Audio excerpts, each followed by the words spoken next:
Welcome to Just Asia, AHRC TV's weekly human rights program. These are the headlines. Well-known activists attacked in Sri Lanka. Reuters journalist in Burma charged with breaching State Secrets Act. Nepal's medical reform crusader Dr. Casey severely weakened by hunger strike. Lawyers in Hong Kong protest against Chinese government crackdown. India's top court dismisses review petition in Nirbhaya rape case.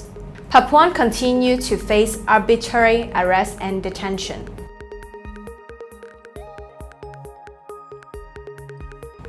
Welcome to AHRC TV's Just Asia. I'm Alexandra. This week, Just Asia begins with Sri Lanka, where well-known right activist Amitha Priyanthi was attacked by two motorcyclists on July 6. The assailants were dressed in black, with helmets covering their faces. They assaulted Miss Amitha on her head and other parts of the body, and then they took her handbag and mobile phone. Her bag has some sensitive case files. Amitha Priyanthi has been fighting against extrajudicial killings, torture, and other police abuses in Sri Lanka for over 18 years. Her journey as a human rights activist began with the custodial death of her brother, a soldier. Her brother was arrested by the Payangala police and held in police custody for about 8 days, where he was severely tortured and later died. There is reason to believe that the assault on Amitha may be due to the High Court trial in the case of her brother's death. After his death in 2000, there was no trial because the suspect police officer fled the country. It was found recently, however, that the culprit has returned to Sri Lanka. A tense situation has now surfaced, with the possibility that the suspect may be arrested and his trial expedited. Amitha and her family are calling for the attack on her to be investigated by Sri Lanka's CID rather than the local police.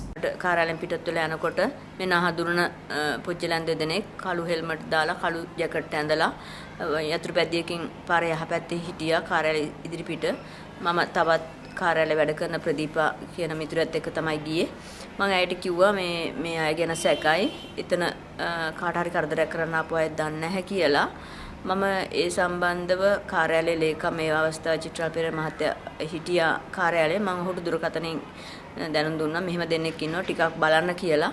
ඒ කියලා අපි නිවස බලා යන විට ඔහු නැවතත් පානදුර පොලිසියයි රෝහලයි අතර තියෙන පාරදී අපි පසු කර ගියා. ඒ අවස්ථාවේදී මම ඔහුගේ යතුරුපැදිය අංකය මගේ ෆෝන් එකේ සටහන් කරගත්තා.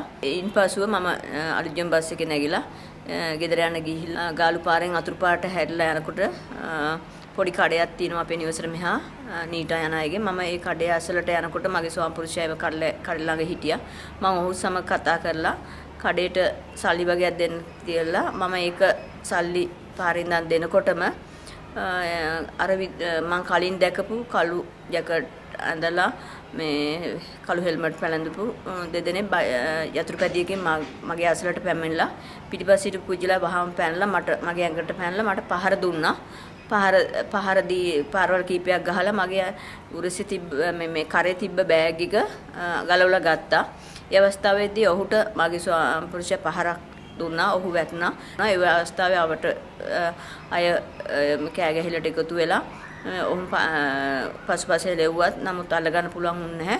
උන් වේගෙන් යතුරු පැදියෙන් ගියා. මේ සිද්ධිය මම පෞද්ගලිකව මට ජීවිතයේ ඇතිවෙච්ච ප්‍රශ්නයක් මත වෙච්ච එකක් නෙවෙයි. එහෙම හිතන තරම් ප්‍රශ්නයක් නැහැ.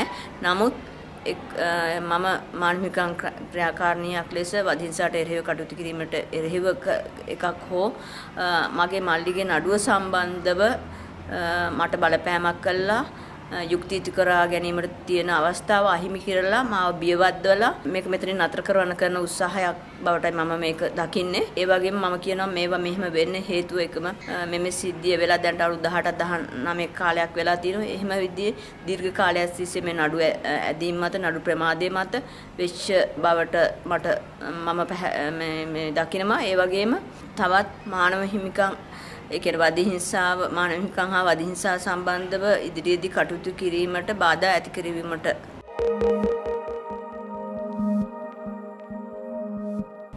Next, a court in Burma has charged two jailed Reuters journalists with obtaining secret state documents, moving the landmark press freedom case into its trial stage. After 6 months of preliminary hearings, Yangon District Judge Ye Lwin on Monday charged reporters Wallon and Kyaw Soe Oo for breaching the country's colonial era Official Secret Act. The journalists pleaded not guilty, but could end up facing up to 14 years in prison if convicted. The two journalists brought to light a massacre of 10 Muslim Rohingya men in Rakhine State's Indin village. They were subsequently arrested in December 2017 after they met with two police officers who handed them some rolled-up papers. Human rights groups have accused the police of entrapping the two journalists by handing them the documents, which the reporters never had a chance to look at. Stephen Arthur, Reuters president and editor-in-chief, said in a statement, "We are deeply disappointed that the court declined to end his protracted and baseless proceeding against Wallon and Kyaw Soe Oo. The European Union also called for the journalist's release."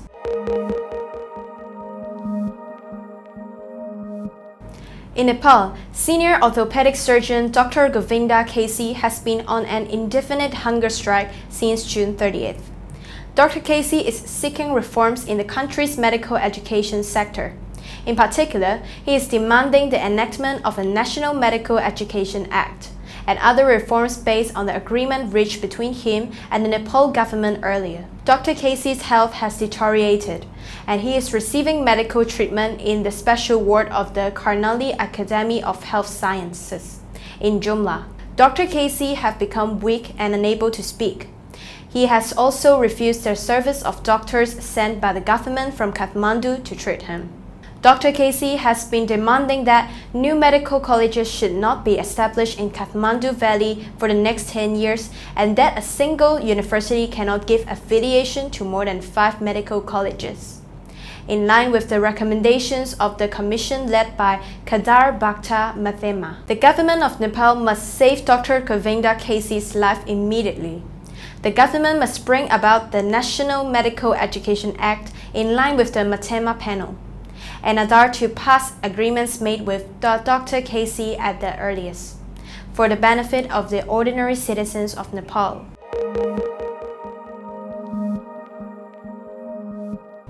Hong Kong lawyers and activists held a silent protest on Monday outside Hong Kong's Court of Final Appeal, marking the 3rd anniversary of the Chinese government's large-scale crackdown on human rights lawyers. The China Human Rights Lawyer Concern Group and a group of lawyers stood for 7 minutes and 9 seconds, representing the date the crackdown began, July 9, 2015. The group's chairperson Albert Ho said the move was to support the imprisoned, detained, tortured lawyers and to protest the Chinese government's continued suppression. The 709 crackdown began on July 9, 2015, when around 300 human rights lawyers, legal staff, and activists were arrested across 25 provinces and detained for months.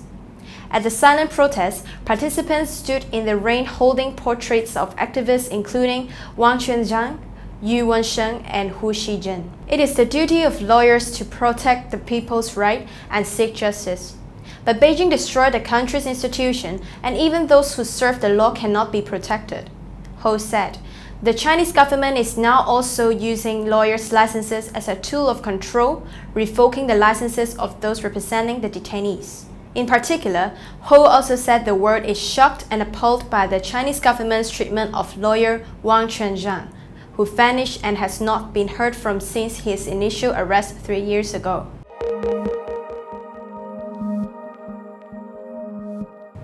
Moving to India, the country's Supreme Court has dismissed a review petition of the convicts in the Nirbhaya gang rape and murder case. The 3 convicted in the December 2012 brutality were awarded the death penalty in September 2013. The convicts now have the options of filing a curative petition and also seeking presidential pardon by filing a mercy petition. In another development, the Supreme Court of India has begun hearing the petition challenging S-377 of the Indian Penal Code that effectively criminalizes homosexuality. The constitutional validity of S-377 will be argued, and the recent rights to privacy judgment of the Apex Court in Pataswamy case will help the petitioners.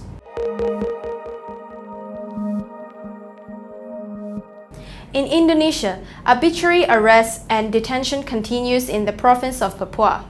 despite massive protests and campaigning by national and international human rights organizations. Most recently, on June 9th and 10th, Timika police officers arrested and detained 5 indigenous Papuans without any arrest warrants. The 5 Papuans are Titus Kwalik, Pulse Sugomol, Julianus Dekme, Aloysius Ogulmagai, and Orpa Wamchomal. 2 of them have been released, while 3 are still in detention. The 3 detained persons are named as suspect and charged with the possession of illegal weapons. Civil society believes that this illegal arrest and detention is simply part of the effort to restrict and control the province. Earlier, Jayapura police arbitrarily arrested 14 indigenous Papuans in Nimbontong district while they were on their way home to Jenyam district. Local groups are urging the National Commission on Human Rights and the National Police Commission to monitor the case and ensure that the detainees are not tortured. One serious problem faced by Papuans is the difficulty in accessing lawyers and public defenders.